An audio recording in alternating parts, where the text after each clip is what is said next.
I'm Dana Denha, and you're watching FYI.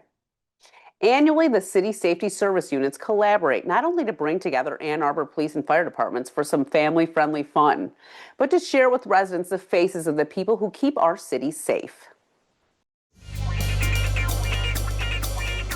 So today is our annual public safety open house with the Ann Arbor Police and Fire Departments. It's a good way for both of us to share the space to show the public, some of our equipment, talk about what each of us do respectively, and introduce the community to how we do work.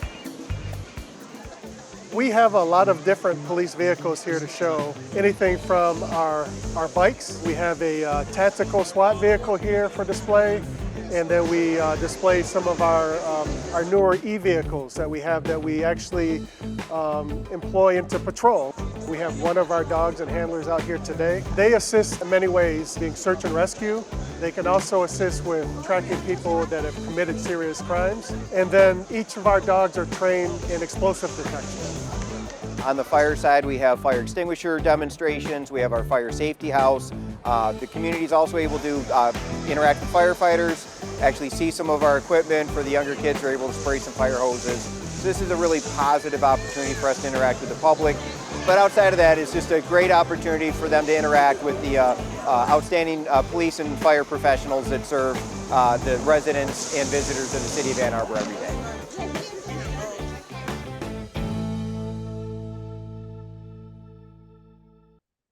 There's no better way to celebrate America's independence than watching bright lights bursting in the air. Before you put on your own fireworks display, there's some pertinent safety information. Learn more about fireworks safety and laws in this month's City Roundup in 60.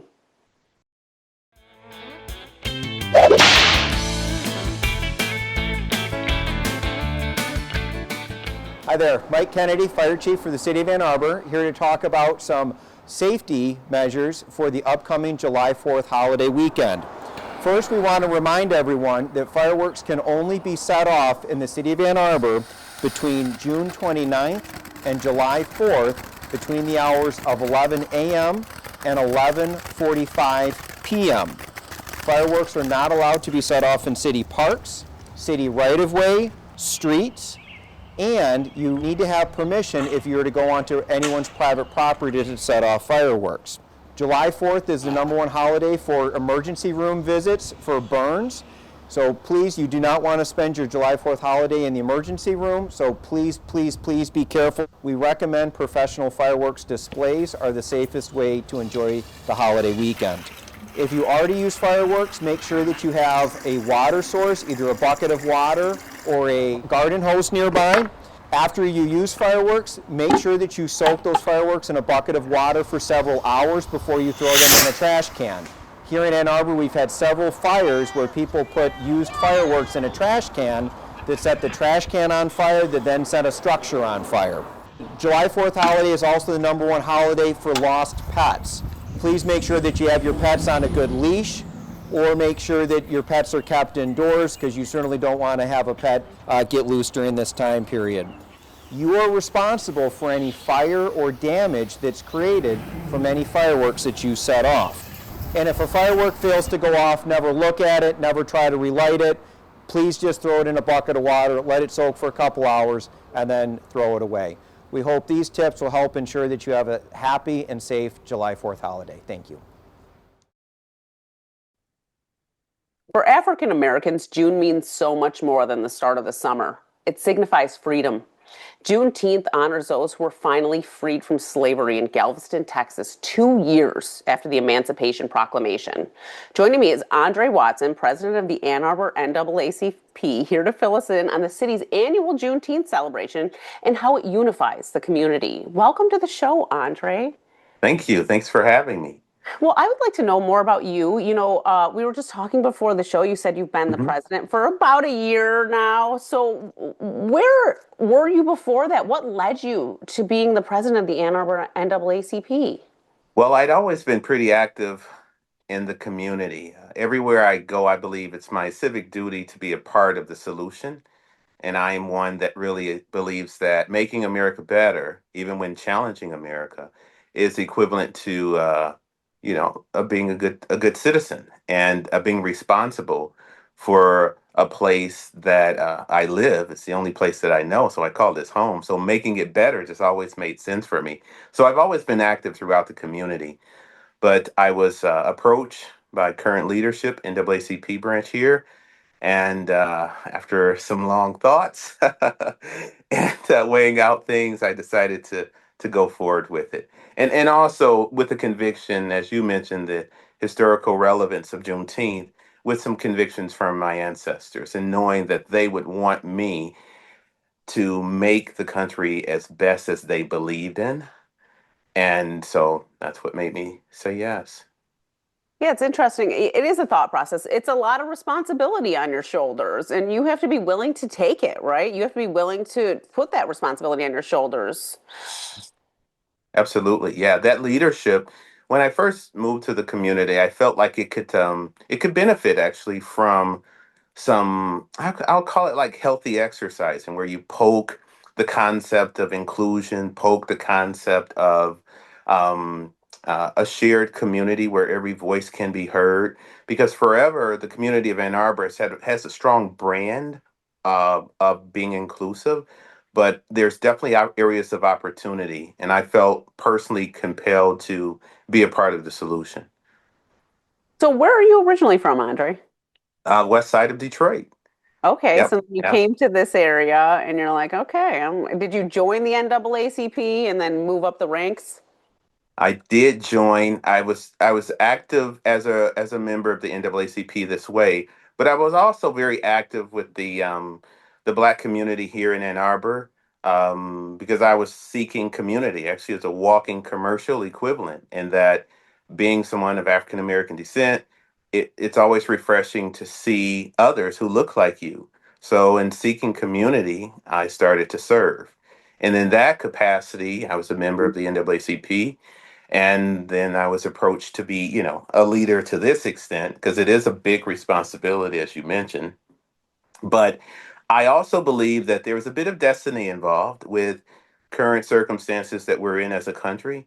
I think it's very telling and eye-opening, and in particular, a lot of the stress and discomfort that our country is currently experiencing, where leaders who are very busy still have to step up.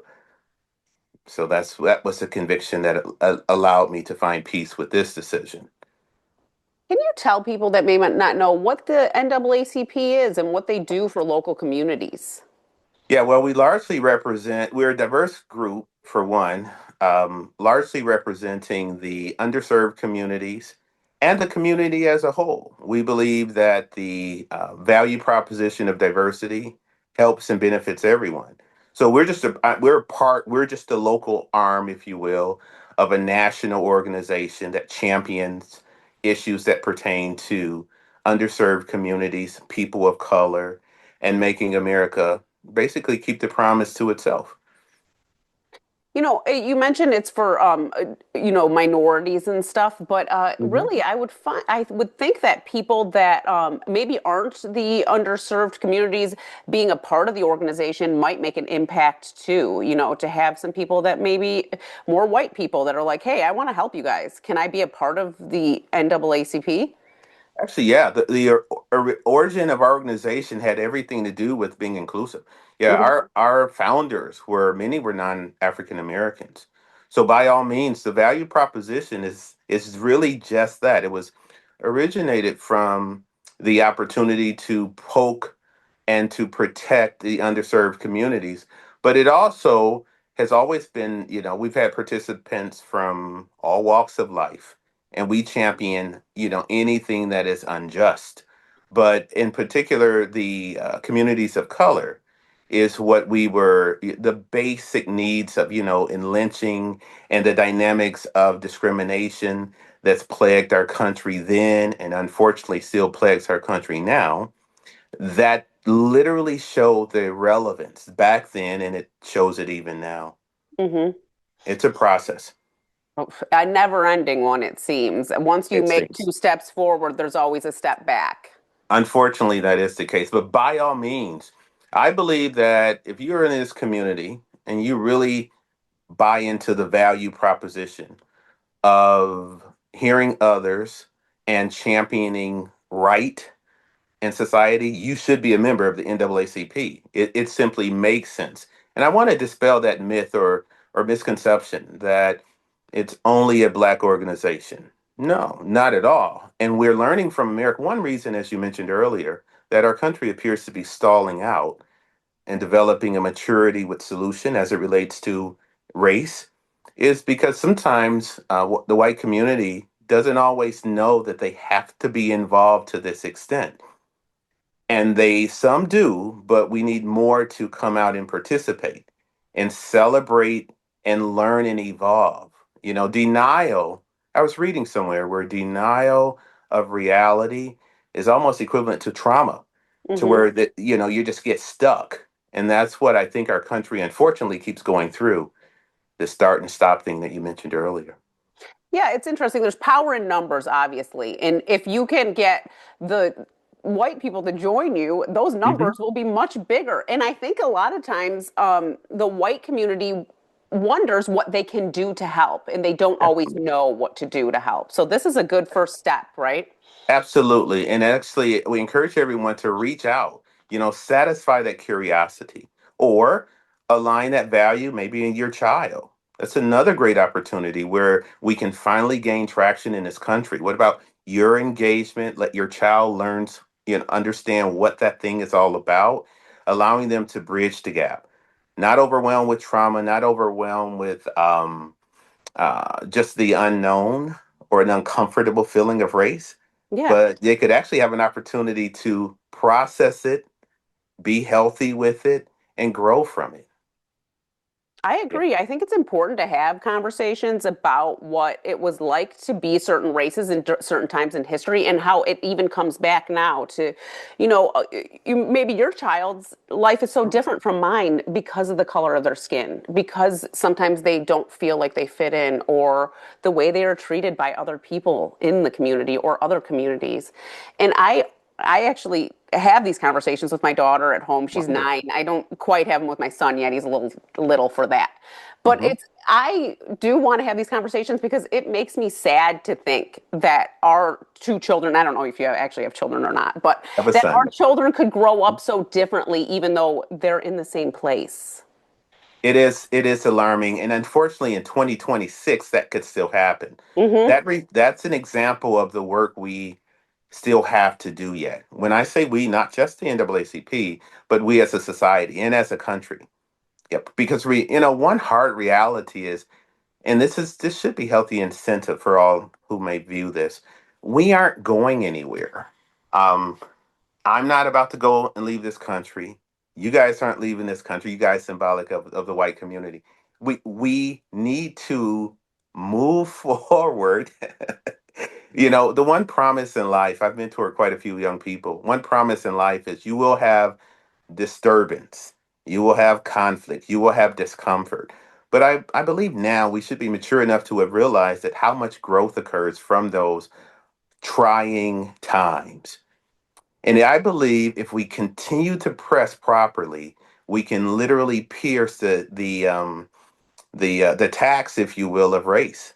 Hmm. I really do. I think no matter if you're Republican, Democrat, independent, or whatever, um, there's a strong value proposition for us getting this thing moving forward. It wastes a lot of money, wastes a lot of energy. It's this weird game where I am so different because of my color, as you can clearly see. I'm not. uh, we all have the capacity to evolve. We procreate together. So the irony is we play in that toxic role as it relates to race. Well, and it's Unfortunately. interesting you mentioned 2026, which is we're in 2026. We all feel that race is a real thing. Racism is Yes. real still. And Yes. people can look at me and think that I'm white, but Hmm. my dad's from Iraq. And Hmm. so like all of us are mixed together. We're all Yep. so mixed up. So everyone's a minority in the end. Correct. Which is, in theory, the secret to our success as a country, at least the basis on paper. Even with the hypocrisy of the imperfections and how we were created, we know better. When you learn better, you do better. Hmm. Yeah. Can you talk about what Juneteenth is and what it means to you? Hmm. For me personally, It just means a time to celebrate the country, acknowledging, an evil sin, if you will.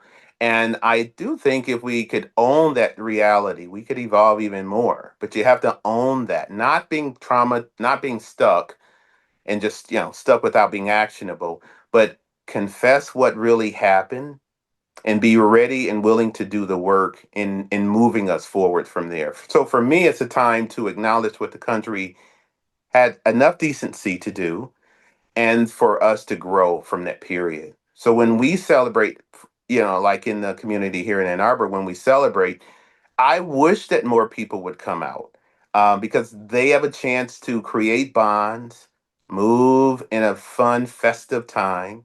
Now we're celebrating, but by no means are we tone deaf to the current environment and circumstances that are occurring because they're quite concerning. Hmm. But I really do think for those of you who may be watching and wondering more about this or the dynamic of race, I think we should come celebrate, engage with each other, and literally choose to press through our discomforts because we can tell because when we press through our discomforts we also prevent ourselves from being manipulated by our differences because sometimes I think leadership does this lazy thing and it's quite exploitive where they'll use race as a Hmm. means to simply galvanize votes. Yeah. It Oh, may not agreed. even be what they believe, Yeah. or it could be what they believe. Doesn't matter.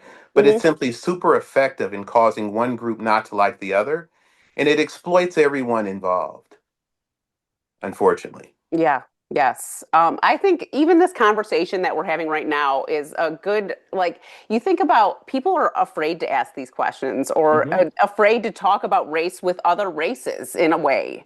And I think it's good that we're kind of lifting this veil. We're two separate races, but we can talk about race together. Absolutely. And actually, and that's the one strength that one reason I say pretty active around the area is I really saw where the community needed it. It Yeah. needed the ability or at least levels of support that would allow us to broach the subject and grow. And I would notice, I mean, it's always been an intriguing subject of mine. My passions includes economics, culture, race, and societal design. So Hmm. that gives me a fascinating perspective most times because commonly it's motivated by money and or power or misunderstanding.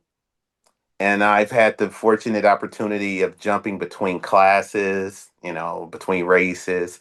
So it's always almost opened up another channel or at least understanding that I enjoy sharing. And I think that's the only way we're going to grow because if we only stay within our comfort boundaries, we'll just pretend for several more years and then be exploited maybe again.